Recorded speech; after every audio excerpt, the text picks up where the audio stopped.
Stars who are interested in aviation, who are avid flyers and promote aviation, are of course in town for this event. Last night, star Harrison Ford was the MC at the awards banquet. And on the other side of the aircraft, a guy that you've seen on TV and motion pictures a lot at the Academy Awards dinners, and a man who's very much dedicated to aviation, having been bitten by aviation at a very early age. That is the personal airplane, and inside is John Travolta.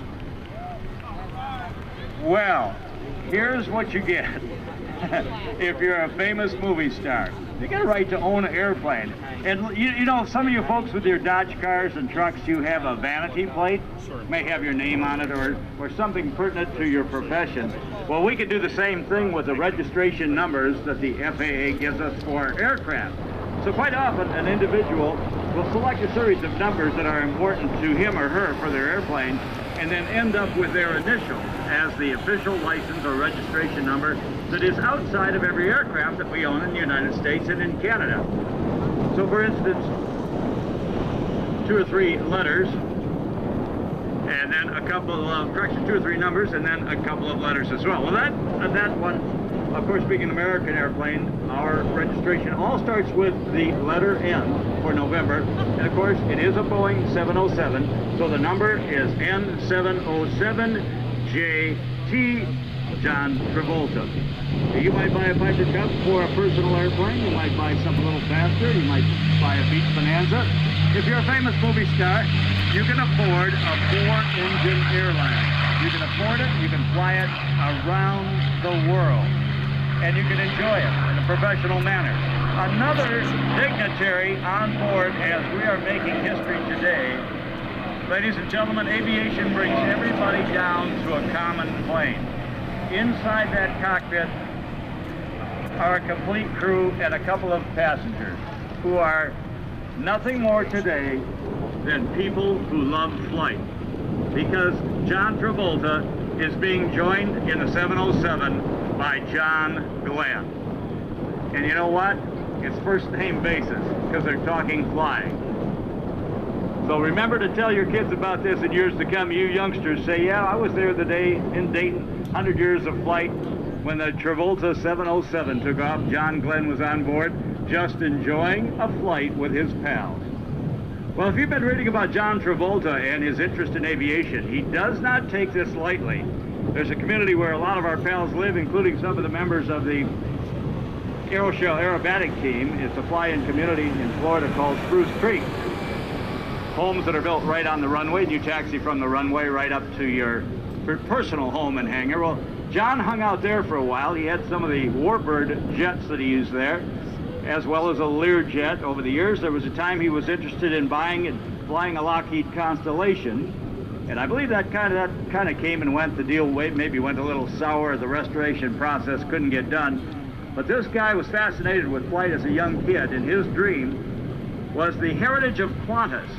So he took his training very seriously over the years, and he actually went to Qantas and went through the same type of training that a Qantas captain, first officer, or flight engineer, or second officer might have to do. Now you're looking at the first generation of 4-engine airliner that was built in the United States, built by Boeing. It's a venerable 707. It was the first of the new generation of 4-engine long-range jets, and would be stretched into intercontinental range. Operated by both the pioneer airlines of the United States, both by Pan Am and TWA. And this is a Model 138B. It was delivered to Qantas in 1964, and then as they cycled it out of service, it came to the U.S., and it was operated by an airline that is out of the past, the Braniff Airlines. Well, it brings us back a lot of memories, because early on, when I got a break in aviation, we started out flying the piston-powered aircraft, and then the turboprop aircraft. That's a jet engine with a prop cranked on the front with a reduction gearbox. But this was my first jet. It was operated by McCulloch International Airlines, who operated 707s and 720Bs. We got to go to school at American Airlines with the big boys, and this is an airplane a guy will never forget. This was, of course, the civilian version of the military aircraft that Boeing calls the 717. You know it as the KC-135 series of refueling aircraft. The big V on the tail stands for the word Vanus. It's a Latin word that means fan. V was painted on both the tail and the nacelles.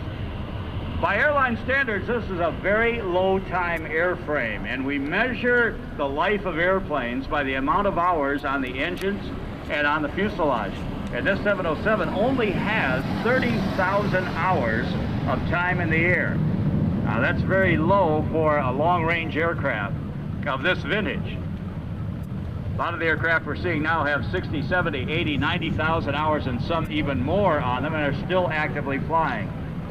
Now, there is a telltale sign that it is the older generation jet, and that is what's obliterating our view of the jet. It is the engines. All of the commercial airliners that we have in the U.S. that are flying freight or flying passengers have gone through that stage 3 requirement mandated by the FAA for the turn of this century, that is the year 2000, that all engines will not emit this type of smoke in commercial use.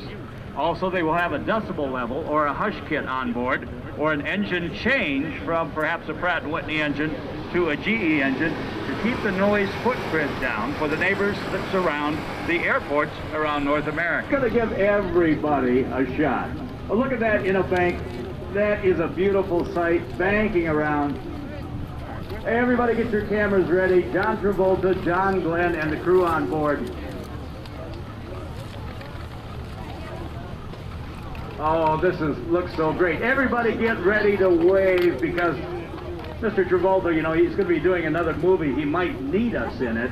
And if he picks the right person, if he sees your profile and your face, hey, I want that person in my next motion picture. Could be your big break. Oh, the 707, the Vanus.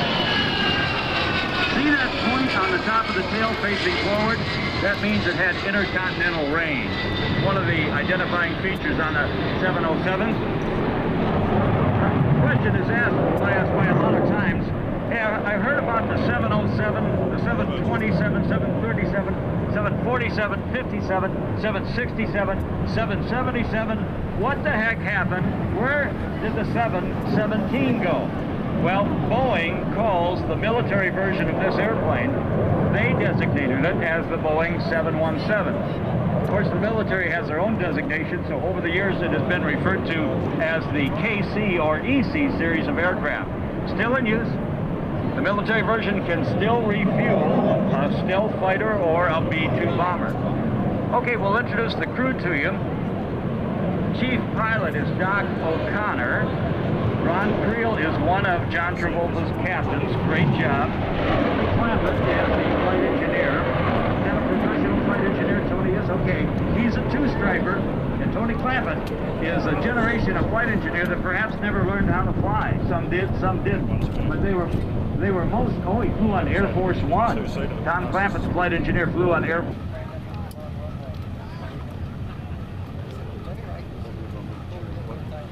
The systems on the 707 and all of those early four-engine long-range jets were not as automated as or sophisticated as we have right now. And that is the reason, when you go on an airliner these days, very seldom will you see a flight engineer sitting in a third seat sideways, as we used to say. It's all been automated. Most of the new airplanes are two-man aircraft. About the only ones that still linger are the 727s, and airline by airline, because of all the things that are happening with the economy, they have shut down their 727s.